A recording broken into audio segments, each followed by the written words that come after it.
تو کہ زندگی کے موڑ پہ ایک دن اچانک وہ ملی. زندگی کے موڑ پہ ایک دن اچانک وہ ملی. یوں لگا خوشیوں کے جیسے شامیانے تن گئے. یوں لگا خوشیوں کے جیسے شامیانے تن گئے. جانے کس جانب سے اس کے آ گئے تینوں پسر. ہم جو عاشق تھے وہیں عمران ماموں بن گئے. ہم جو عاشق تھے وہیں عمران ماموں بالکل جی بن گئے.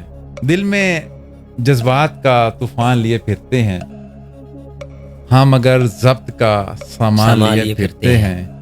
90% ہیں یہاں مرد جو اپنے دل میں دوسری شادی کا ارمان لیے پھرتے ہیں. یہ ذرا دوبارہ سنائے گا.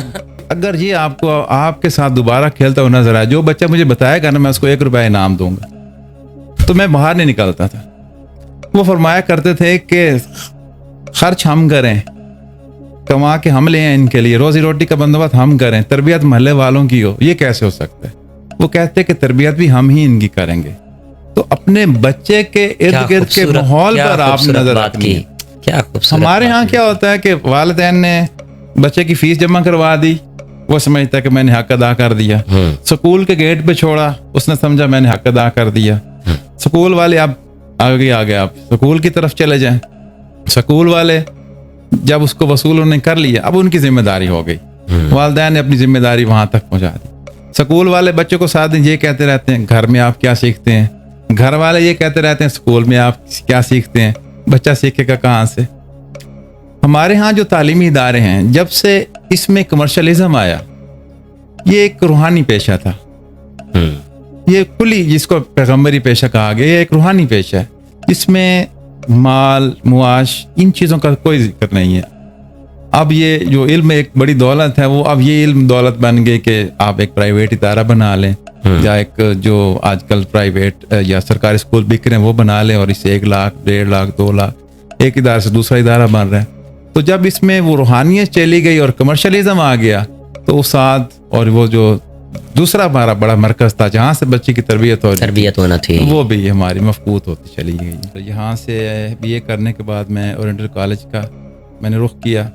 وہاں بڑے عظیم اساتذہ رفیع الدین ہاشمی، ڈاکٹر سہیل احمد خان صاحب، ڈاکٹر خواجہ محمد ذکریہ، ڈاکٹر اورنگزیب صاحب، ڈاکٹر تحسین فراقی صاحب، یہ بڑے نام، ڈاکٹر فخر الحق نوری صاحب، مرغوب صاحب، ان اساتذہ سے میں نے پڑھا MA میں.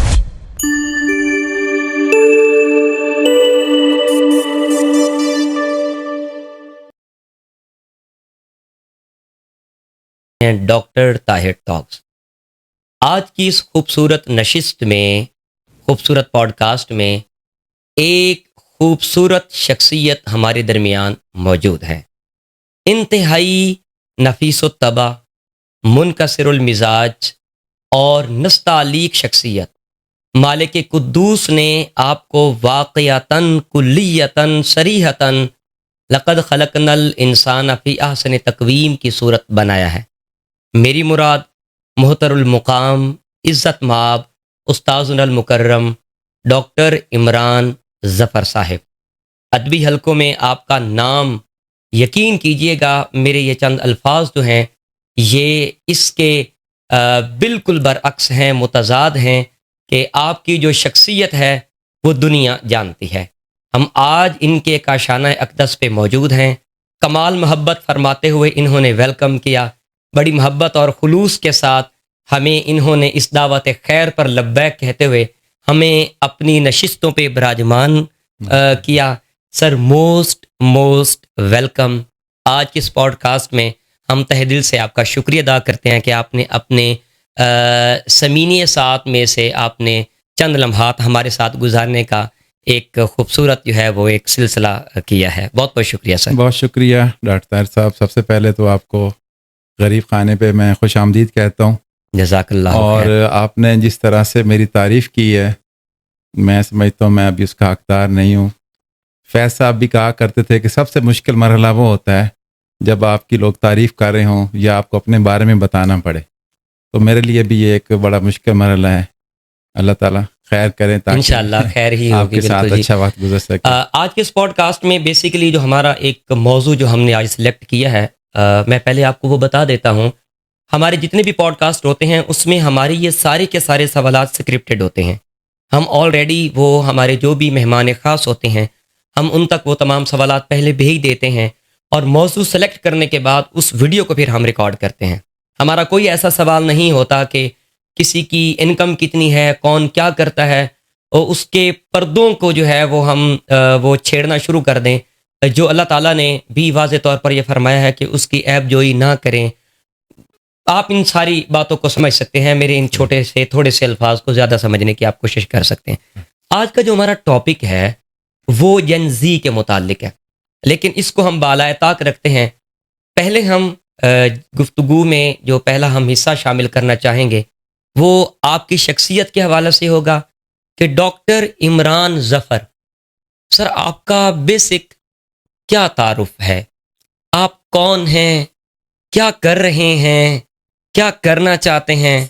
ڈھکا چھپا کچھ بھی نہیں, پتہ ہمیں سارا ہے, لیکن ہم آپ کی شخصیت سے جاننا چاہتے ہیں. سر بلا کی جانا میں کون, لیکن یہ ہے کہ چلیں جو کچھ یعنی عمران ظفر سے ڈاکٹر عمران ظفر بننے تک کا جو سفر ہے وہ میں 2-4 جملوں میں کوشش کروں گا. بسم اللہ بسم اللہ. میری پیدائش جو ہے وہ جھنگ کا ہی ایک محلہ ہے, محلہ باغ والا, وہاں ہوئی تھی. پرائمری تک میں جوگی والا محلہ برانچ نمبر 7 وہاں پڑھا. اس کے بعد اسلامیہ اسکول سے میں نے میٹرک امتحان پاس کیا. ایف اے میں نے پرائیویٹ کیا تھا, لیکن اسی زمانے میں میں نے یہ اپنے میرے بھائیوں کی نگرانی میں یہ فیصلہ ہوا تھا کہ میں اردو کو چنوں گا اور اردو کا لیکچرر بنوں گا. ماشاء اللہ ماشاء اللہ. تو کیونکہ اسی وقت ہی ایک راہ متعین ہو گئی تھی, تو پھر میں نے بی اے میں گورنمنٹ کالج جھنگ میں داخلہ جب لیا تو میں نے اردو لٹریچر رکھا, اور یہاں سے بی اے کرنے کے بعد میں اورینٹل کالج کا میں نے رخ کیا. وہاں بڑے عظیم اساتذہ رفیع الدین ہاشمی, ڈاکٹر سہیل احمد خان صاحب, ڈاکٹر خواجہ محمد ذکریہ, ڈاکٹر اورنگزیب صاحب, ڈاکٹر تحسین فراقی صاحب, یہ بڑے نام, ڈاکٹر فخر الحق نوری صاحب, مرغوب صاحب, ان اساتذہ سے میں نے پڑھا ایم اے میں. اس کے بعد میں نے لاہور سے اسلام آباد کا رخ کیا, اور وہاں میں نے علامہ اقبال اوپن یونیورسٹی سے ایم فل کی ڈگری حاصل کی. شہر اقتدار سے دارالخلافہ سے دارالحکومت کی طرف. ماشاء اللہ. میں وہاں گیا. کیا خوبصورت سفر ہے. جی, اور وہاں میرا موضوع تھا, میرے مزاج میں مزاح شروع سے ہی شامل تھا, تو اتفاق ایسا ہوا کہ موضوع بھی مجھے ایسا ہی مل گیا, اور میں نے ایم فل کا جو موضوع لیا وہ اردو شاعری میں پیروڈی نگاری کے حوالے سے تھا. تو پیروڈی پہ میں نے کام کیا, اور اس کے بعد جو پی ایچ ڈی ہے وہ پھر میں نے لائل پور کی طرف رخ کیا. ماشاءاللہ. جی سی یونیورسٹی فیصل آباد میں نے فیض شناسی کی روایت پر جو ہے فیض صاحب سے محبت میں نے وہ کام کیا, اور آپ نے اس سلسلے کو یہیں پر پایا, تکمیل تک آپ نے ڈاکٹریٹ کی ڈگری پہنچائی. ماشاءاللہ. جہاں تک عملی زندگی کا ہے وہاں یہ ہے کہ 2002 سے میں گورنمنٹ ملازمت میں آ گیا تھا, اور تقریباً 24 سال اس میں ہو گئے ہیں. ویسے 2-3 سال پہلے بھی پڑھایا تھا, تو اس طرح کوئی آپ کہہ لیں کہ 27-28 سال کے قریب جو ہے مجھے ہو گئے ہیں تدریس کے شعبہ سے جڑے ہوئے, اور ساتھ ساتھ شاعری نصف صدی سے بھی نصف صدی تک کا سفر آپ نے بڑی خوبصورتی کے ساتھ آپ نے طے کیا. ڈاکٹر عمران ظفر صاحب بیسیکلی ایک ایسی نستعلیق شخصیت ہیں, اگر ادبی حلقوں میں ہم ان کی تعریفات کو اگر ہم سامنے رکھیں تو وہ کو تعریفات ایسے ناممکن ہوں گی اگر ہم ان تمام چیزوں کو پیش کریں. میں تمام سوالات کو بعد میں رکھوں گا, لیکن میں پہلے آپ کی شخصیت کا جو تعارف ہو رہا ہے, ہمارے درمیان ان کی 1 2 3 4 5 اور 6 عدد آپ کی کتب موجود ہیں. اس کے علاوہ آپ کے آرٹیکلز, ہزارہ طلباء و طالبات کی زندگی کو آپ نے روشن اور منور کیا ہے. ہمارے درمیان جو پہلی آپ کی کتاب موجود ہے دشت محبت, آپ اس کو دیکھ رہے ہیں, یہاں کیمرہ آپ کو دکھا رہا ہے, ہمارا کیمرہ مین آپ کو دکھا رہا ہے اس ویڈیو میں. تو دشت محبت کے اندر آپ نے اپنی اس خوبصورتی کو بڑے خوبصورت انداز کے ساتھ آپ نے بکھیرا ہے, اور یہ آپ کا جو ایک شاعری سطح پر جو کلام ہے وہ بڑا خوبصورت اس کو آپ نے لکھا ہے. میرے گھر میں آپ کی ایک کتاب موجود ہے, ہماری پہلی جو ملاقات ہوئی تھی اس میں آپ نے جو مجھے کتاب عنایت کی تھی اس میں یہ والی کتاب موجود ہے جو آج بھی میری زوجہ مطہرہ بڑے شوق سے پڑھتی ہیں, 2 حرف تسلی کے. واقعتاً اس بک کے اندر جو 2 حرف شامل ہیں وہ اس میں اتنی تسلی اور تشفی ہو جاتی ہے کہ انسان کو پتہ چل جاتا ہے کہ میں کامل اور اکمل ہوں. تو اگر آپ کا شاعری کا شغف رکھتے ہیں تو آپ اس کتاب کا ضرور مطالعہ کیجئے گا. اس کے بعد تیسری کتاب کی طرف ہم آتے ہیں. تو بیسیکلی کیونکہ آپ کا جو ماسٹر آف فلسفی ہے اس میں آپ نے فیض کو چنا تھا، ایسا ہی ہے قبلہ؟ ڈاکٹر آف فلسفی. ہاں، ڈاکٹر آف فلسفی میں ٹھیک ہو گیا. کفِ گلچیں، اس میں آپ نے فیض کی منتخب جو ہے وہ نظموں کا تجزیاتی مطالعہ پیش کیا ہے. ایک یہ خوبصورت تحفہ ان کی لائبریری سے ہم نے نکالا. پھر اس کے بعد فیض کے نایاب خطوط ہیں. تو اس یونیک بک کو بھی آپ نے بڑی خوبصورتی کے ساتھ، بڑی رخیص قلبی کے ساتھ انہوں نے ارکریزی یہاں پر وہ کی ہے. اور اس کے بعد خطوط سے ہٹ کر آگے ہمارے پاس سیکنڈ لاسٹ ہے، کیونکہ آپ کی شخصیت کے اندر مزاح جو ہے وہ بدرجہ اتم پایا جاتا ہے. میں ڈیوڈی سے لے کر یہاں جس جگہ پر میں متمکن ہوں، یہاں جس نشست پہ آپ نے براجمان کیا ہے، یہاں تک کا جو سفر تھا بڑی خوبصورتی کے ساتھ آپ نے، جیسے چہرے پر مسکراہٹ ہے. تو کرونا میرے آگے، کرونا کے دنوں میں آپ نے اندر گھر بیٹھ کے جب چھٹیاں ہوتی تھیں سارے لوگ، انہوں نے اس کتاب کا ایک خوبصورت ٹائٹل بھی کرونا میرے آگے، یہ بک. اور اس کے بعد آپ کی جو مزاح کے اندر آپ کا جو ایک فن ہے جس میں انہوں نے ان چیزوں کو پیش کیا ہے، شعر آیا. وہ والا شعر نہیں ہے جو گڈریا اور وہ آپ نے 5ویں کلاس کی کتاب میں آپ نے 89 والے دور میں آپ نے، یا 90s کے اگر آپ ہوں تو آپ کو پتہ ہوگا، وہ شعر آتا ہے اور وہ پھر واویلا مچاتا ہے. یہ لفظ شعر آیا. تو یہ آپ کی 6 عدد کتب ہمارے درمیان موجود ہیں. حضور ماشاءاللہ بڑی خوبصورتی کے ساتھ آپ نے اس چیز کو پیش کیا ہے. اب ہم ادب سے تھوڑا آگے آتے ہیں. یہ بیسیکلی کہاں سے شوق پیدا ہوا ہے؟ یہ شوق جو ہے تقریباً 9ویں 10ویں کلاس میرا یہ شروع ہوا تھا. میں اسلامیہ اسکول میں پڑھتا تھا. ہمارے ایک استاد محترم تھے اسلامیہ اسکول جھنگ میں، اسلامی ہائی اسکول جھنگ، اسلامی ہائی اسکول جھنگ میں، جہاں بہت بڑے نام، جھنگ کی سرزمین، ادارے سے بہت بڑے نام، مجید امجد جیسے لوگ یہاں پڑھتے رہے، بے شک، واسف علی واسف صاحب یہاں پڑھتے رہے. تو میں بھی یہاں جب پڑھتا تھا تو ہمارے ایک ٹیچر تھے اقبال شاہ صاحب، انہوں نے ہمیں اردو پڑھاتے تھے. تو ہمیں سلیبس کے علاوہ بھی جو چیزیں ہوتی ہیں اس میں غالب کے شعر انہیں ہمیں سنانے، اور صرف شعر نہیں سناتے تھے بلکہ اس کے پیچھے ایک پورا واقعہ بنا کے پھر وہ شعر سناتے تھے.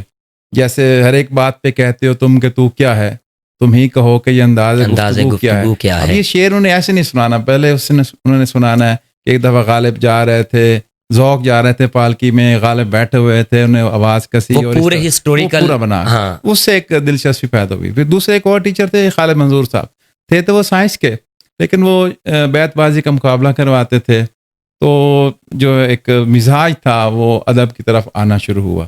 اور گھر کا ماحول ایسا تھا کہ جو دونوں بڑے بھائی تھے وہ موسیقی سے ان کی خاص دلچسپی تھی. تو مجھے جب انہوں نے کہا کہ اس کو اردو کی طرف لے کے جانا ہے، تو ہر روز، ہر دوسرے روز ایک نیا کیسٹ ہم لے آتے، مہدی حسن کی غزلیں، نور جہاں کی غزلیں، اور تقریباً 200 کے قریب کیسٹ تھا. اب ہر کیسٹ میں اگر 10 غزلیں بھی ہوں تو اب آپ دیکھ لیں وہ 2000 غزلیں جو تھیں وہ میں نے سنتے وہ ساری مجھے حفظ ہو گئی. اور یوں ایک آپ کہہ لیں ٹیسٹ جو تھا ادب کا وہ ڈیولپ ہوتا گیا. اور یہ چیزیں پھر مجھے بہت کام آئیں آگے جب میں اس فیلڈ میں آیا. تو ماشاءاللہ. چلیں، یہ تو آپ کا ایک ادبی سلسلہ ہے جس کو آپ نے رواں دواں رکھا ہوا ہے. سر، میں جو بیسیکلی آج کا ہمارا جو ایک ٹاپک تھا جس کو ہم نے آج چوز کیا ہے وہ جن زی کے ریلیونٹڈ ہے سر. کیونکہ میں چاہتا ہوں کہ ہماری آج کی جو نسل نو ہے وہ جس طرف جا رہی ہے سر، آج سوشل میڈیا کا دور ہے. میں آپ بلکہ ہم تمام لوگ اب ٹوٹلی موبائل پہ جو ہے وہ انڈیپینڈنٹ ہو چکے ہیں، اور موبائل ہی کی بدولت ہم اپنی زندگی کو تباہ کرنے پہ تل چکے ہیں یا تلے ہوئے ہیں. تو دوسرے الفاظ میں ہمارا جو آج کا جو موضوع ہے وہ جن زی کے ریلیونٹڈ ہے. حضور، ان بچوں کو راہ راست پہ لانے کے لیے کون سی ایسی استاذ کے پاس گدڑ سنگھی ہونی چاہیے کہ وہ اپنے قریب ان کو لے کے آئے اور ادب کے ساتھ ان کو آشنا کرے، ادب ہی کے اندر بچہ رہے؟ اس کے بارے میں آپ کا کیا تخیل ہے؟ پہلی بات تو یہ ہے کہ اب آج تقریباً کہہ لیں کوئی 1 سال سے یہ لفظ مسلسل سننے کو آ رہا ہے جین زی. جی جی بالکل جی. اور یہ میرے خیال ہر دور میں ہی جو موجودہ نسل ہوتی ہے اس کو آنے والی نسل کے حوالے سے فکر مندی بھی ہوتی ہے, خوف بھی ہوتا ہے کہ پتہ نہیں ان کا کیا بنے گا. تو میں یہ سمجھتا ہوں کہ ہمیں اپنی نئی نسل کے حوالے سے اس قدر زیادہ پریشان نہیں ہونا چاہیے, خوف زدہ نہیں ہونا چاہیے. یا جیسے ابھی آپ فرما رہے تھے کہ نئی نسل تباہ ہو رہی ہے, تو سوشل میڈیا کا بہت زیادہ غلبہ ہو گیا ہے, بچے کتاب سے دور ہو رہے ہیں, والدین سے دور ہو رہے ہیں. بالکل یہ اس طرح کے ہمارے خدشات ہیں. بالکل جی. اور یہ خدشات جو ہیں کسی حد تک ٹھیک ہیں, لیکن زیادہ حد تک یہ ٹھیک نہیں ہے. وہ اس لیے کہ ہر نسل کا اپنا ایک دور ہوتا ہے اور اس میں انہوں نے اپنے مسائل کا مقابلہ خود ہی کرنا ہوتا ہے. ہمارے والدین ہمارے بارے میں فکر مند ہوا کرتے تھے. آپ وہ دیکھیں دور کہ جب ٹی وی آ رہا تھا اور وہ اپنے بچوں کو ٹی وی نہیں دیکھنے دیتے تھے. اس سے پہلے ریڈیو نہیں سننے دیتے تھے. ہم نے ٹی وی دیکھا, پھر ڈش اینٹینا آیا, پھر کیبل, اور اب یعنی ہم وہ جنریشن ہے جنہوں نے یہ ساری چیزیں دیکھی ہیں. تو اب آپ خود دیکھیں کہ ان چیزوں نے آپ کو کتنا ہی بگاڑا ہے, یا جو آپ کے والدین کے خدشات سے وہ کس حد تک درست ہے. تو ہمیں اپنی نوجوان نسل سے ہمیشہ پر امید رہنا چاہیے. ان کے ساتھ اس چیز سے یہ جو جین زی جس کو ہم نے ایک لفظ دے کے, میں یہ سمجھتا ہوں یہ لفظ استعمال کر کے ہم نے خود کو ان سے اور ان کو ہم سے دور کر دیا, جدا کیا. یہ بالکل بھائی وہ بھی ہماری اولاد ہیں, اور کوئی ایسا نہیں ہے کہ ان کی کوئی 6 آنکھیں ہیں یا 4 ٹانگیں ہیں, یہ نہیں ہے. تو ہمیں ان سے ان کے لیے لفظ لگا کے ان کو خود سے دور نہیں کرنا چاہیے. وہ بالکل ہماری اولاد ہے, ہمارے ڈی این اے ہیں, ہمارے بچے ہمارے شاگرد ہیں. تو بہت اچھی امیدیں ہیں, اور ایسا نہیں ہے کہ وہ سارے بچے ہی بگڑ رہے ہیں. ہر دور میں نیک بد کی یہ جنگ جو ہے وہ چلتی رہے گی, ازل سے جو ہے نا اب تک یہ چلتی رہے گی. ایسا ہی ہے. تو والدین کی فکر مندی جو ہے وہ ایک فطری عمل ہے, لیکن ان کے حوالے سے مایوس ہو جانا یا اس حد تک پریشان ہو جانا میرے خیال ہے یہ فطری نہیں ہے. اس کو نارمل لینا چاہیے. ہاں ان کے ساتھ دوستی آپ کریں, اس کے میں کچھ چیزیں آپ کو ساتھ پھر بتا دوں گا. جی آپ ضرور اس کو ساتھ ساتھ جاری رکھیں. آپ تو ان کو درست کرنے کے لیے کس طرح سے آپ کے خیال میں کہ ان بچوں کو راہ راست پہ لایا جا سکتا ہے, ان سے محبت کر کے, ان سے پیار کر کے, ان کو اپنے گلے کے ساتھ لگا کے, ایک معلم کو, ایک استاذ کو کیا ایسے فرائض منصبی کے ساتھ ان چیزوں کو لے کر چلنا ہوگا کہ بچوں کو وہ اس قریب لے آئیں؟ ہمارے بزرگ کہا کرتے تھے کہ اولاد کو یا اساتذہ کہتے تھے کہ شاگردوں کو دیں سونے کا نوالا اور دیکھیں شیر کی آنکھ سے. دیں پہلے آپ اس کو سونے کا نوالا دیں, ٹھیک ہے جی, اور دیکھیں شیر اور دیکھیں آپ نے جب بھی دیکھنا ہے تو وہ شیر کی آنکھ سے دیکھیں, یعنی سختی سے دیکھنا. اب اس فارمولے پہ عمل نہیں ہو رہا. یا تو بس سونے کا نوالا ہی دیا جا رہا ہے, یا پھر جو ہے شیر کی آنکھ سے دیکھا جا رہا ہے. میں یہ سمجھتا ہوں ابھی آپ کے جملے میں بھی یہی تھا کہ ان کو راہ راست پر کیسے لایا جائے. یعنی ہمارے ذہن میں ایک چیز ہے کہ یہ راہ راست سے ہٹ گئے ہیں, یہ ہم نے پہلے ذہن میں ایک چیز مفروضہ بنا لی ہے. ٹھیک ہے نا, بالکل. اس کا مطلب میں یہ سمجھتا ہوں کہ اور میں ظاہر ہے میرے بچے بھی اس وقت, بڑا بیٹا جو ہے وہ 19-20 سال کا ہے, بیٹی 18 سال کی ہے, تو میں خود ان مسائل سے دوچار ہوں. اور اس سلسلے میں ماہر نفسیات سے بھی ملا. میرے جو عموماً میرے کلاس فیلوز ہیں وہ بھی اپنے بچوں کے مسائل میرے ساتھ ڈسکس کرتے ہیں. تو ہم نے یہ دیکھا کہ ہم نے یہ فیصلہ کیا کہ اس وقت اولاد سے زیادہ والدین کی تربیت کی زیادہ ضرورت ہے. والدین کو چاہیے کہ وہ باقاعدہ ماہر نفسیات سے ملے اور 2-4 سیشن لے. ہم والدین کو اپنی اولاد کی تربیت کرنا ٹھیک نہیں آ رہی, اس وجہ سے ہمارے بچے جو ہیں وہ خراب ہو رہے ہیں. ہم نے ہر چیز کا یہی ہے کہ بیٹا یہ موبائل لے, مجھے کچھ نہ کہیں.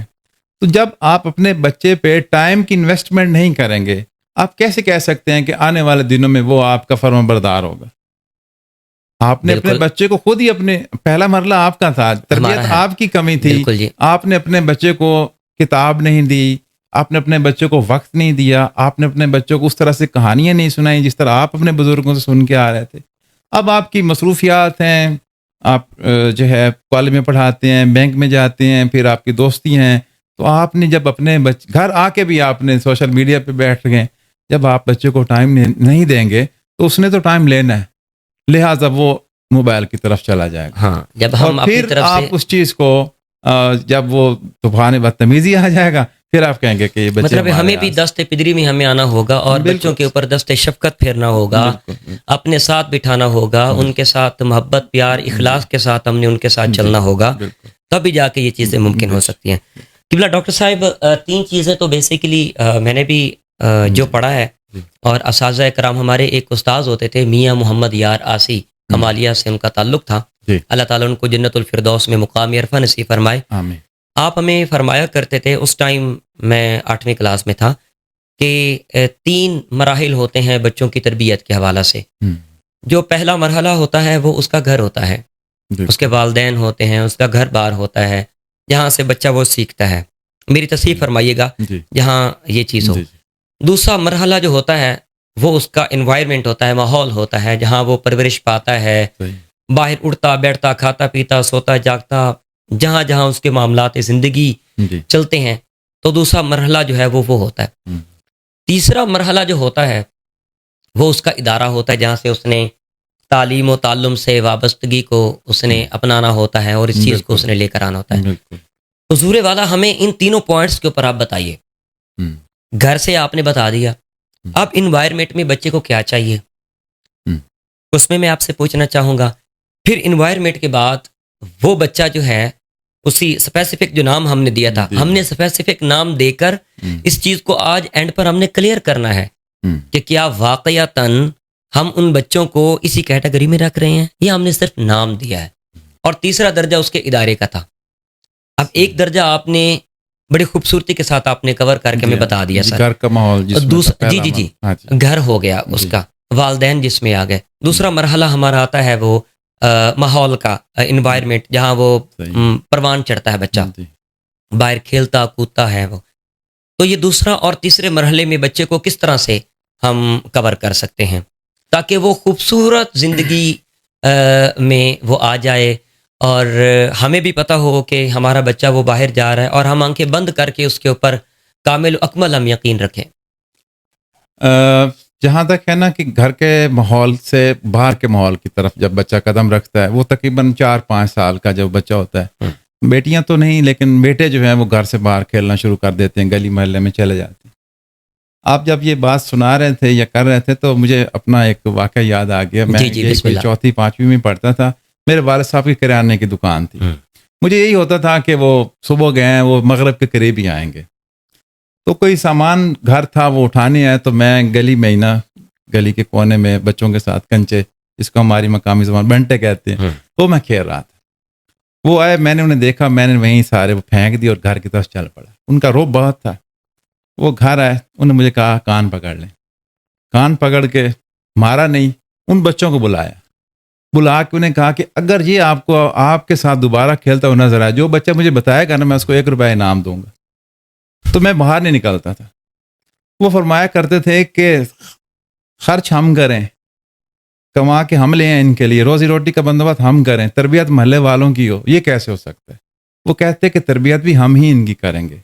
تو اپنے بچے کے ارد گرد کے ماحول پر آپ نے نظر رکھنی ہے۔ ہمارے ہاں کیا ہوتا ہے کہ والدین نے بچے کی فیس جمع کروا دی، وہ سمجھتا ہے کہ میں نے حق ادا کر دیا۔ سکول کے گیٹ پہ چھوڑا، اس نے سمجھا میں نے حق ادا کر دیا۔ سکول والے اب آگے آپ سکول کی طرف چلے جائیں، سکول والے جب اس کو وصول انہوں نے کر لیا، اب ان کی ذمہ داری ہو گئی، والدین نے اپنی ذمہ داری وہاں تک پہنچا دی۔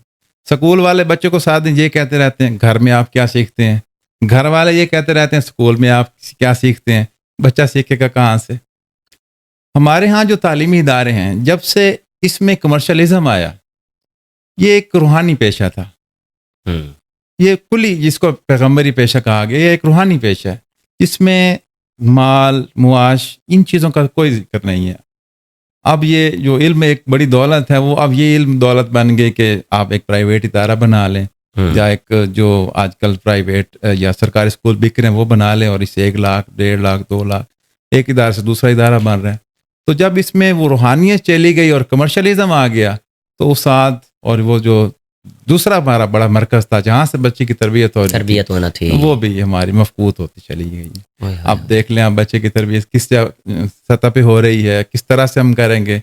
والدین پہلے اس سے جان چھڑوا رہے تھے، استاد جو ہے وہ سلیبس مکمل کرنے کی ہے، سیمیسٹر سسٹم چل رہا ہے، بچوں کا بھی وہی ٹرم ہے، فرسٹ ٹرم ایسا ہے، ہی ہے۔ سیکنڈ ٹرم ہے، 2 پرچے ایک ہی دن میں ہو رہے ہیں، بس سلیبس کروایا جا رہا ہے، اور بچوں کو ایسا افلاطون بنا رہے ہیں کہ اس کو چھٹا کلمے 6 کلمے بھی آتے ہوں، اس کو سائنس بھی ساری آتی ہو، اس کو انگلش کے سارے پیرا ورڈز بھی آتے ہوں۔ ہم نے 6ٹھی کلاس میں معینہ ترجمہ شروع کیا تھا، ہاں بالکل، 6ٹھی تک ہمیں کچھ نہیں، انگریزی کی ABC بھی نہیں آتی تھی۔ اس کے 3 پورشنز جی، ہوتے تھے، جی، معین ترجمہ 1، معین ترجمہ 2 7th میں، پھر جی، معین ترجمہ 3 جی وہ 8ویں کلاس جی، میں وہ بالکل۔ چلتا تھا۔ تو الحمدللہ ہمارے سے پہلے جتنے بھی لوگ پڑھے ہوئے ہیں وہ بہت اچھی انگریزی جانتے ہیں، لیکن ہم نے اب بچوں کو جب یہ شروع کروایا، ہم کہتے ہیں جی دیکھیں ہمارے اسکول کا سلیبس اس سے بھی زیادہ ہے، تو بچوں پر ہم نے کتابوں کا ایسا بوجھ لا دیا کہ اس کی شخصیت جو تھی وہ کیا بننا چاہتا تھا ہم نے اس سے پوچھا ہی نہیں۔ مطلب ہم اخلاقیات کی طرف لے جانے کی بجائے ایک رٹا سسٹم اور اس کو ہم نے کتابوں کے اندر ہی اس کو ہم نے بنا دیا ہے۔ بالکل ٹھیک ہے، دوران کلاس آپ جب پڑھا رہے ہوتے ہیں، جی، بچے آپ سے کس طرح سے انسپائر ہوتے ہیں؟ آپ بچوں کو کیسے انسپائر کرتے ہیں؟ آپ کچھ بچوں کو تو ہم بھی جب پڑھا رہے ہوتے ہیں اور آٹومیٹکلی ہمیں پتہ چل جاتا ہے کہ کون سا بچہ جو ہے وہ بڑی وہ بہترین انداز کے ساتھ ہمیں وہ دیکھ رہا ہے، اور پھر باہر نکلتے ہوئے اس کا سلام کرنے کا جو انداز ہوتا ہے، جھکنے کا انداز جو ہوتا ہے، محبت دینے کا، محبت لینے کا جو انداز ہوتا ہے، تو آپ کو اس میں کیسا فیل ہوتا ہے یہ تدریسی شعبہ کے اندر، بہت تعلیم و مشکل تعلم کام کے اندر؟ سب سے پہلے تو میں یہ عرض کر دوں کہ پڑھانا دنیا کا مشکل ترین کام ہے، اور چھوٹے بچوں کو پڑھانا تو خیر بہت مشکل کام ہے۔ میں نے کوئی سال ایک پڑھایا تھا، وہ بھی اتنے چھوٹے بچوں کو نہیں، ایک کلاس کو میں نے کوئی 1 مہینہ KG نرسری کو پڑھایا تھا، ورنہ میں نے 9ویں 10ویں 11ویں 12ویں اور جب MPhil کی کلاس تک میں نے پڑھائی ہے۔ جب آپ کلاس میں جاتے ہیں نا تو نئے ٹیچر کے اور مزاج ہوتا ہے، اس کو اور حساب سے جانا پڑتا ہے، اور جب عمر کے حساب سے بھی ہوتا ہے، جو اب ہمارے بچے BS کر کے MA کر کے جاتے ہیں، ان کی عمر یہی کوئی 20-22 سال ہوتی ہے، ایسا ہی ہے۔ اس وقت ان کا ایک اور روب ہوتا ہے۔ جب ہم 40-45 پہ ہوتے ہیں اس وقت ہمارا اور ہوتا ہے، پھر 50 کے ساتھ اس کی ایک شخصیت بن چکی ہوتی ہے، اس کے استاد کی آتے ہی بچوں کو پتہ ہوتا ہے کہ اس کا یہ مزاج ہے۔ نئے ٹیچر کے لیے اور زیادہ مسائل ہوتے ہیں، تو میں یہ سمجھتا ہوں کہ استاد کے لیے سب سے پہلی بات یہ ہے کہ بہت بڑا اس کو ماہر نفسیات ہونا چاہیے۔ اس کے سامنے ایک ہی گھر کے بچے نہیں بیٹھے ہوتے، مختلف فیملیز کے بچے بیٹھے ہوتے ہیں، غریب گھر کے بھی، امیر گھر کے بھی، پڑھی لکھی فیملی کے بھی، مزدور طبقے کے بھی، تو وہ سارے بچے جو آتے ہیں وہ اپنے گھر کا ماحول بھی ساتھ لے کے آئے ہوتے ہیں، اپنا مزاج بھی ساتھ لے کے آتے ہیں، ان سب پر نظر رکھنا یہ استاد کا کمال ہے۔ تو میں یہ سمجھتا ہوں کہ استاد کو خوش مزاج ہونا چاہیے۔ ایک استاذ کا کردار کیسا ہونا چاہیے؟ ایک استاد کا کردار یہیں سے آگے وہ بات جو پہلے میں نے عرض کی تھی کہ استاد جو ہے ایسا ہو کہ دیکھے شیر کی آنکھ سے اور دے سونے کا نوالہ، پڑھائے اور پوری ایمانداری سے پڑھائے، پوری ایمانداری سے۔ اس کے بعد دیکھیں کہ شروع میں شاید 40 کی کلاس میں سے 5 یا 10 بچوں کا رسپانس آپ کو آئے گا، پھر 20 بچوں کو ہو جائے گا، شاید 40 کا کبھی نہ آئے، لیکن 30-35 تک بھی آپ کا یہ گراف جو ہے وہ چلا جاتا ہے۔ بالکل یہ چلا جاتا ہے، ٹھیک ہے۔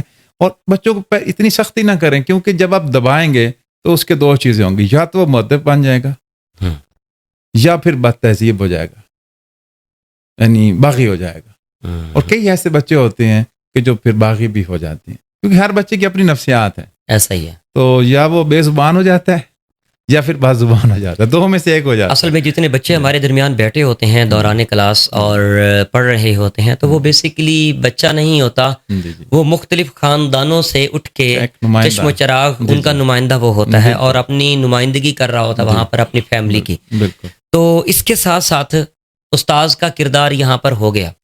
چلو استاذ کو تو ان تمام چیزوں کے ساتھ ہونا چاہیے۔ بدقسمتی سے استاذ کا کردار آج کل جس طرح سے موویز میں ہمیں دکھایا جا رہا ہے، آج کل کچھ اساتذہ کرام ایسے بھی ہیں، یقین مانیے گا فنگر ٹپس پہ میرے پاس ایسے اساتذہ کرام موجود ہیں جنہوں نے حقیقتاً بچوں کی زندگی کو انہوں نے تباہ کیا ہے، اور یہ حقیقت ہے۔ اس کے بارے میں آپ کا کیا خیال ہے کہ ایک استاذ وہی ماہر نفسیات والی بات آتی ہے؟ پھر اصل میں وہ جو غالب کا شعر ہے نا کہ ہر بول ہوس نے حسن پرستی شعار کی، اب آبروئے شیوہ اہل ہنر گئی۔ لوگ آسان سمجھتے ہیں مسلمان ہونا، اقبال کا بھی آگے لوگ یہ سمجھتے ہیں کہ استاد ہونا اور کوئی کام نہیں ہے نا، تو یار استاد تو یہ تو میں بھی کام کرتا، بالکل جی، ایسا نہیں تھا. اور اس پیشے کو نقصان جو پہنچا اس کی بنیادی وجہ ہی یہی ہے کہ اس میں کالی بھیڑیں بہت زیادہ آ گئی. ہر ایرا غیرہ نہ تو جس کو جو بھی پھر رہا تھا اس نے کہا کہ یار چلو اور کہیں نہیں مل رہی. آپ دیکھ لیں انجینئرس جو تھے ایک دور میں ان کو بھی اسکول میں بھرتی کیا گیا تھا، تو اس کا تو مزاج ہی نہیں تھا. وہ انجینئر بن رہا تھا، ادھر اس کو تو نہیں آ رہی، اس نے کہا چلے ادھر P T C school teacher لائی جاتی. یونیورسٹیوں تک کی بھی یہی صورتحال ہے. تو بہت سارے جب جن لوگوں کا وہ مزاج ہی نہیں تھا اس فیلڈ میں جب آ گئے تو انہوں نے اس پیشے کی جو ایک حرمت تھی، اس کا جو تقدس تھا، استاد جو ایک روحانی باپ تھا، وہ باپ سے جو ہے وہ بوائے فرینڈ کی طرف سلسلہ جو ہے وہ چلا گیا. اس وجہ سے ہمارے جو یعنی دوسرا طبقہ جو ہے مدرسے کا طبقہ جو ہے وہ گانے بھی بنا رہے ہیں اور پوسٹیں بھی آ رہی ہیں، اور اس کے بہت حد تک میں سمجھتا ہوں کہ ہمارے وہ اساتذہ ہیں جو یعنی اس پیشے کے لیے بنے نہیں گئے تھے لیکن وہ اس پیشے میں آ گئے اور انہوں نے اس پورے پیشے کو جو ہے وہ بدنام کیا. تو اصل میں ایسی لوگوں پر سختی کرنی چاہیے اور ایسے لوگوں کو عبرت کا نشانہ بنانا چاہیے تاکہ ان کی وجہ سے وہ جو استاد کا ایک مقام تھا وہ جو گراوٹ کا شکار ہے، تنزل کا شکار ہے، وہ بھی نہ ہو. تو یہ ایک میری رائے ہے. بڑی خوبصورتی کے ساتھ آپ ان تمام چیزوں کو کور کر رہے ہیں. اب ہم اصل بات کی طرف آتے ہیں اور یہ بات حقیقت ہے. ڈاکٹر صاحب ایک نابغہ روزگار شخصیت ہیں، اندر سے انتہائی عاجز اور بڑے خوبصورت اندر سے انسان ہے. اور میں اکثریت یہ شعر آپ تقریباً 2-4 پہلے بھی پوڈ کاسٹ میں آپ یہ شعر سن چکے ہوں کہ ادب سے آری درندہ صفات لوگوں میں بیٹھتا ہی نہیں واحیات لوگوں میں، نہیں طویل میرے آشناؤں کی فہرست، میں جانا جاتا ہوں بس 5-7 لوگوں میں. تو میرے ادبی حلقوں میں بھی چند ایسے نامور اساتذہ کرام موجود ہیں. تو آپ جس طرح سے آپ بتا رہے ہیں بچوں کے حوالہ سے، بچوں کو پڑھائی کے حوالہ سے یہ ساری چیزیں آپ بتا رہے ہیں، اس کے ساتھ ساتھ ایک المیہ اس کو آپ ہی نے کور کرنا ہے. جی.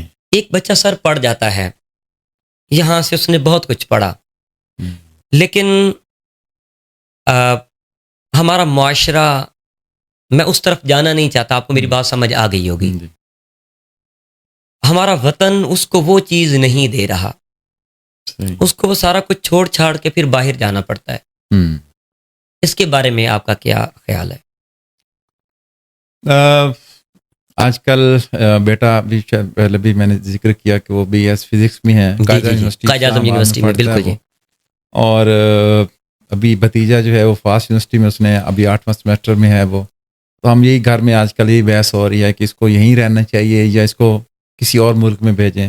کسی اور ملک میں بھیجیں تو کس میں بھیجیں اور کیوں بھیجیں، اور یہاں ایسے کیوں نہیں حالات ہو رہے ہیں. یعنی یہ ایک گھر کی نہیں ہے، اس وقت پاکستان کے تمام نوجوانوں کا. سر یہ میرا سوال نہیں تھا، یہ میرے دل کا احساس تھا جو میں نے لفظوں کی صورت میں، اور آپ نے اس احساس کو بخوبی بھانپ لیا ہے، سمجھ لیا آپ نے. ہمارے اپنے بچے بھی ظاہر ہے کچھ پڑھ چکی ہیں، کچھ 1-2 سالوں میں جب یہ مکمل کریں گے تو یہی سوال ہمارے ذہنوں میں ابھی سے پیدا ہونا شروع ہو گیا. ایسا ہی ہے. ایک تو وہ جیسی ہے کہ کیا ہے وہ شعر کے انہی پتھروں پہ چل کے اگر آ سکو تو آؤ، میرے گھر کے راستے میں کوئی کہکشاں نہیں ہے.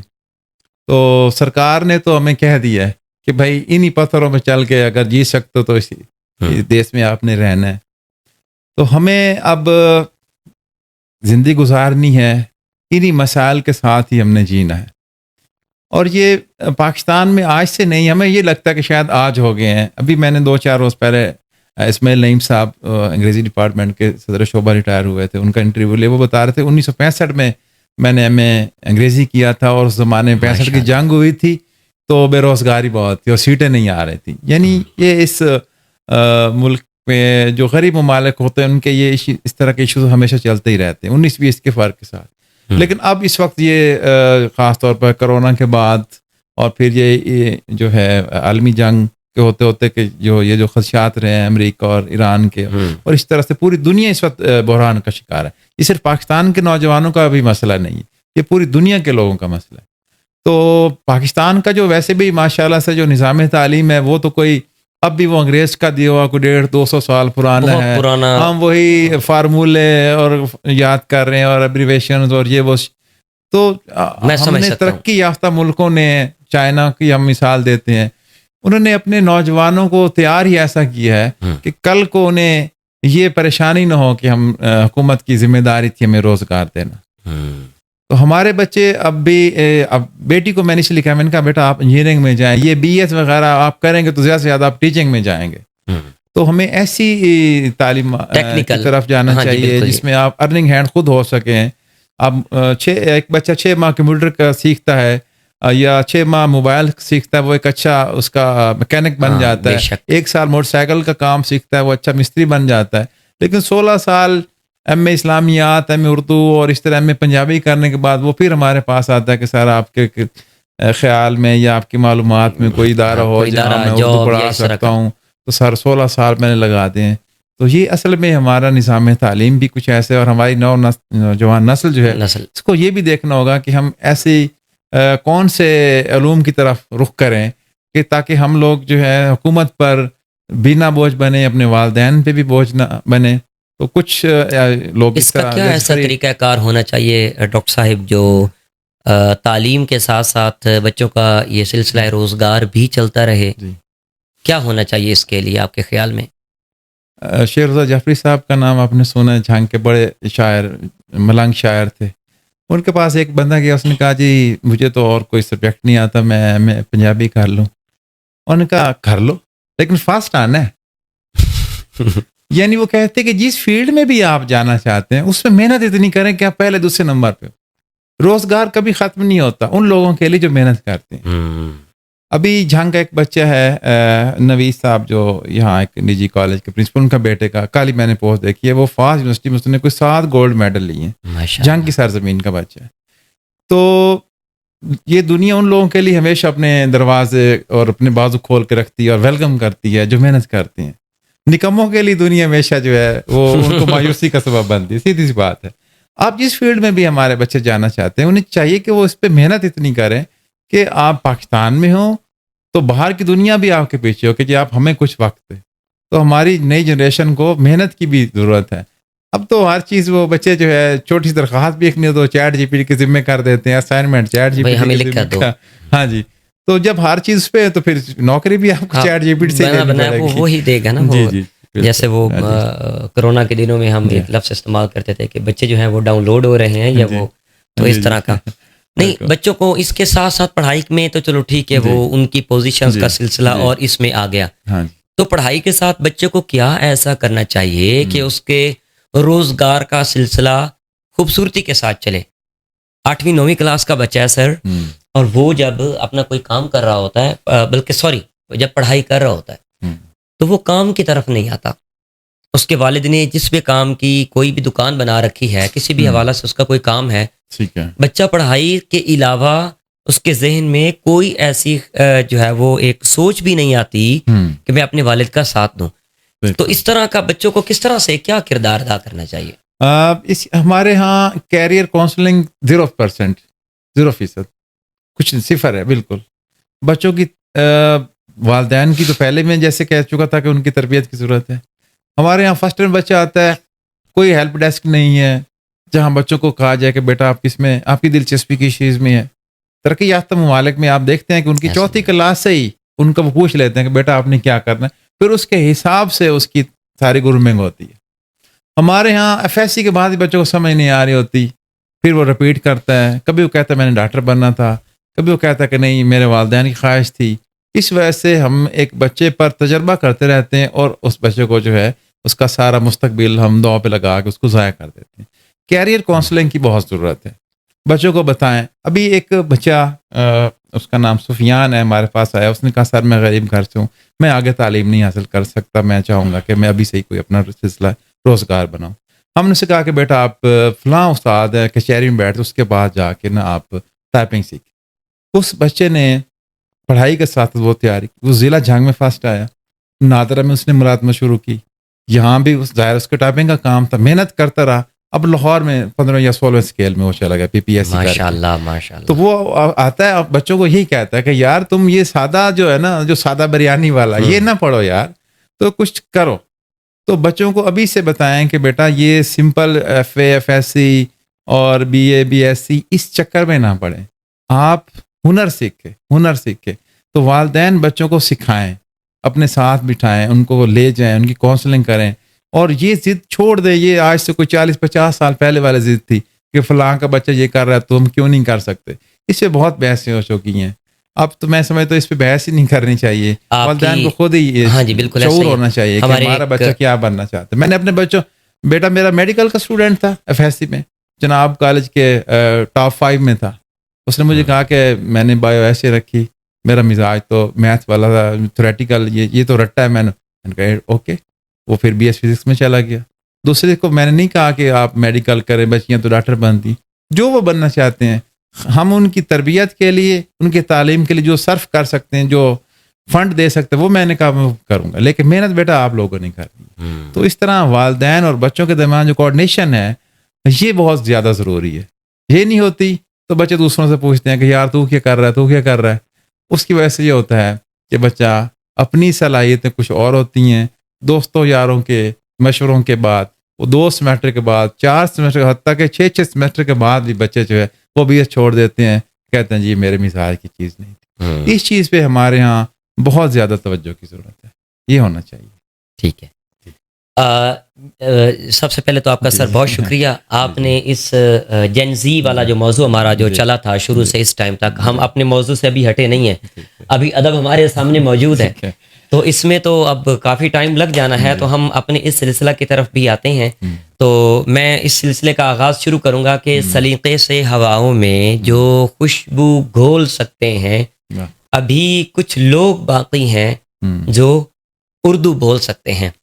آج ادب کے اندر ہم آتے ہیں, ان کے کلام بھی ہم سنتے ہیں, ان کے فن مزاح کو بھی ہم اس پر بھی ہم چھیڑ خانی کرتے ہیں. تو آپ کا پسندیدہ ترین کلام آپ آڈینس کو کیا سنانا چاہیں گے؟ میں اصل میں اس طرح سے ایک مشاعرے کا شاعر نہیں ہوں. میں نے جو کچھ کہا جب آمد ہوئی یا جب اپنے اندر سے آواز ہے کہ کچھ لکھ لینا چاہیے, سب میں نے لکھ لیا. یہاں تقریباً ہم برابر ہی ہیں. اس لیے آپ نے دیکھا ہوگا کہ میں کوئی مشاعروں میں اس طرح سے نہیں ان حلقوں سے آپ کی کافی جو ہے وہ, میں بے رغبتی تو نہیں کہوں گا, لیکن دوری آپ کی اس وجہ سے ہے کہ آپ ان تمام چیزوں سے تھوڑا منزہ و مبرہ ہیں. جاؤں بھی تو میں کیمرے کے پیچھے ہوتا ہوں کہ ریکارڈنگ میرے ذمہ ہو گئی. نہیں, پچھلے دنوں میں آپ کا وہ اداس وہ کچھ مشاعرہ میں آپ وہاں پر موجود تھے, آپ کو بڑی تقریب تھی, اس میں میں نے ایک مضمون چھوٹا موٹا تھا, وہ میں نے اس کا پڑھا. ماشاءاللہ. جی آپ سے ہم کچھ سننا چاہیں گے, کیونکہ میں نے ابھی عرض کیا کہ میں اس طرح سے میں دیکھ کے کچھ شاید مجھے یاد. بسم اللہ. یہ ایک مزاحیہ کتاب میرے سامنے آیا, چلے میں اسے آپ کو سناتا ہوں کہ زندگی کے موڑ پہ ایک دن اچانک وہ ملی. زندگی کے موڑ پہ ایک دن اچانک وہ ملی, یوں لگا خوشیوں کے جیسے شامیانے تن گئے. یوں لگا خوشیوں کے جیسے شامیانے تن گئے, جانے کس جانب سے اس کے آ گئے تینوں پسر. ہم جو عاشق تھے وہیں عمران ماموں بن گئے. ہم جو عاشق تھے وہیں عمران ماموں بالکل جی بن گئے. اور دل میں جذبات کا طوفان لیے پھرتے ہیں, ہاں مگر ضبط کا سامان لیے پھرتے ہیں. 90% ہیں یہاں مرد جو اپنے دل میں دوسری شادی کا ارمان لیے پھرتے ہیں. یہ ذرا دوبارہ سنائے گا. 90 دل میں جذبات کا طوفان لیے پھرتے ہیں, ہاں مگر ضبط کا سامان لیے پھرتے ہیں. 90% ہیں یہاں مرد جو اپنے دل میں دوسری شادی کا ارمان لیے. سبحان اللہ سبحان اللہ, زندہ باد. بڑی اس طرح سے ماشاء اللہ آپ کا بڑا ذوق ہے اور بڑے کمال کے ساتھ آپ ان تمام چیزوں کو پیش کرتے ہیں. محترم ناظرین کرام, آج کے اس پوڈ کاسٹ میں ہم نے یہ شخصیت اس لیے ہم نے منتخب کی تھی کہ ایک تو بیسیکلی تو وہ ملاقات کا بہانہ ہے, تو وہ سلسلہ ملاقات کا تھا, لیکن ادبی حلقوں میں آپ کا نام ابھی بھی گونجتا ہے. اللہ نے کمال علم سے آپ کو نواز رکھا ہے. الحمدللہ. بڑی خوبصورت شخصیت ہیں. اور لطف کی بات یہ کہ کرونا کے دنوں سے لے کر اس ٹائم تک 2026 تک 18-19 سے لے کر اس ٹائم تک پاکستان میں جہاں جہاں بھی اردو کی 17 گریڈ کی سیٹس آئی ہیں اردو لیکچرشپ کے حوالے سے، آپ پی پی ایس سی کی بات کر لیں، ایف پی ایس کی بات کر لیں، یا کسی بھی آپ وہ اردو لیکچرشپ میں اگر آپ جانا چاہتے ہیں تو آپ جہاں پر بھی موجود ہوتے ہیں، تو ان امتحانات کو مسابقاتی سطح پر آپ نے اور بڑے اچھے انداز میں ان کے نوٹس بنائے، بچوں کو دیے اور فری آف کاسٹ راتوں کو جا کے ٹائپ کیے. میں عینی شاہد ہوں، میرے پاس ان کا مٹیریل موجود رہا ہے اور فری آف کاسٹ. ایک دن ڈاکٹر صاحب مجھے کال کر کے کہتے ہیں کہ طاہر یار مجھے سمجھ نہیں آتی کہ لوگ یہ فری کیوں لیتے ہیں. میں نے اتنی محنت کی ہے. تو میں نے کہا حضور آپ اس کو میرے انداز کے ساتھ آپ اس کو بیچنا شروع کر دیں. تو اس ٹائم بھی آپ نے میری بات سنی انسنی کر دی اور لوگوں کو اس خدمت خلق کے اوپر ہی آپ نے اور اللہ کے رسول صلی اللہ علیہ وآلہ وسلم کی احیاء اقدار کو سامنے رکھتے ہوئے آپ نے خوبصورتی کے ساتھ ان لوگوں کو فری آف کاسٹ یہ علم دیا. حالانکہ یقین کیجیے گا لوگ اس طرح سے کرتے ہیں. اس حوالہ سے بھی آپ کی شخصیت بہت ماشاءاللہ اعتراف کے قابل ہے اور میں معترف بھی ہوں. تو ڈاکٹر صاحب آپ کا سب سے پہلے تو میں شکریہ ادا کرتا ہوں، بڑی خوبصورتی کے ساتھ آپ نے ٹائم دیا. آخر پر انہی نونہالان علم کے لیے آپ کیا کہنا چاہیں گے، کیا پیغام دینا چاہیں گے؟ فیض نے کہا تھا کہ مشکل ہیں اگر حالات وہاں دل دے آئیں، دل بیچ آئیں، جان دے آئیں، دل والوں کوچے جانا میں کیا ایسے بھی حالات نہیں. اس وقت ہمارا ملک اچھی خاصی پریشانی سے دوچار ہے، مشکل حالات سے ہماری نوجوان نسل بھی دوچار ہے، لیکن وقت اچھا بھی آئے گا. ناصر آپ مایوس نہ اپنی محنت کریں، تو کڑی سے کڑی محنت کریں انشاءاللہ آپ لوگوں کی، کیونکہ اللہ تعالیٰ کا یہ وعدہ ہے کہ وہ کسی کی محنت ضائع نہیں کرتا. دیر ہو سکتی ہے، اندھیر نہیں. میری زندگی میں بہت سارے ایسے واقعات ہیں جہاں مجھے لگا کہ شاید یہ کام نہیں ہوگا، لیکن اس کا اجر تھوڑی سی دیر کے بعد. انسان ذرا جلد باز ہے تو ہمیں جلد بازی نہیں کرنی چاہیے، اللہ کی رحمت سے مایوس نہیں ہونا چاہیے. انسان عزم مصمم کر لے تو کچھ بھی مشکل نہیں ہے. لیسا للانسان الا ما سعی. انسان جس چیز کی کوشش کرتا ہے کریم مالک اس کو اپنی کریمی کے اندر رکھتے ہوئے بہت کچھ اس کو عطا کرتا ہے. اور میں اپنی ساری گفتگو کا لب لباب خلاصہ ایک قرآن کریم کی آیت کے اوپر اکتفا کی صورت میں اس کو پیش کرنا چاہوں گا کہ لا یکلف اللہ نفسا الا وسعها. اللہ تعالیٰ کسی بھی انسان کو، کسی بھی ذی روح کو اس کی جان سے زیادہ تکلیف نہیں دیتا. ناظرین کرام، یہ دنیا کی جتنی بھی تکالیف، کلفتیں، یہ مسائل، مصائب، دکھ درد، آلام، رنج، سب کچھ جو ہیں مترادف ہیں، آپ خود بناتے جائیں. آپ بھی ادبی بندے ہیں جو آپ ہمیں سماعت کر رہے ہیں، تو یہ سارے چھٹ جاتے ہیں. جب کرم ہوتا ہے حالات بدل جاتے ہیں. اس خوبصورت نشست کو ہم یہیں ختم کرتے ہیں. اس سے پچھلا جو ہمارا پوڈ کاسٹ تھا وہ ایک ایسی ادبی شخصیت کے ساتھ تھا، آج بھی ایک ایسی ادبی شخصیت کے ساتھ ہے. اگلا بندہ جو ہوگا وہ انہی کی زبانی ہوگا انشاءاللہ، اور ہم ان کے پاس بھی جائیں گے. ہمارے اس پوڈ کاسٹ میں آپ کو بہت کچھ سیکھنے کو ملے گا. ہمارے اس پوڈ کاسٹ میں کوئی بھی ایسی بات نہیں ہوتی. اگر آپ ہمارے اس چینل تک آنا چاہتے ہیں، سکرین پر فون نمبر ہمارا موجود ہے، آپ ہماری ڈسکرپشن میں جائیں، وہاں پر ہمارا فون نمبر موجود ہے. میں خود ہدایت کار بھی ہوں، میں خود ایڈیٹر بھی ہوں، میں خود کیمرہ مین بھی ہوں، اور میں خود ہوسٹ بھی ہوں، اور میں خود گیسٹ بھی ہوں.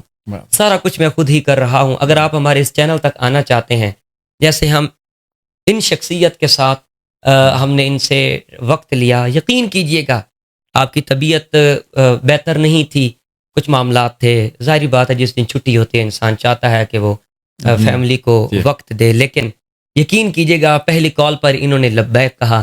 سر تہ دل سے شکر گزار ہوں. چاہت بھرے یہ لفظ، ہر لفظ میں دعا مقروض کر دیا ہے آپ کے خلوص نے. اور اول تو زمانے میں نہیں تم سا کوئی اور، گر ہو بھی تو ہم کون سا تسلیم کریں گے. اپنا ڈھیر سارا خیال رکھیے گا، دعاؤں میں یاد رکھیے گا.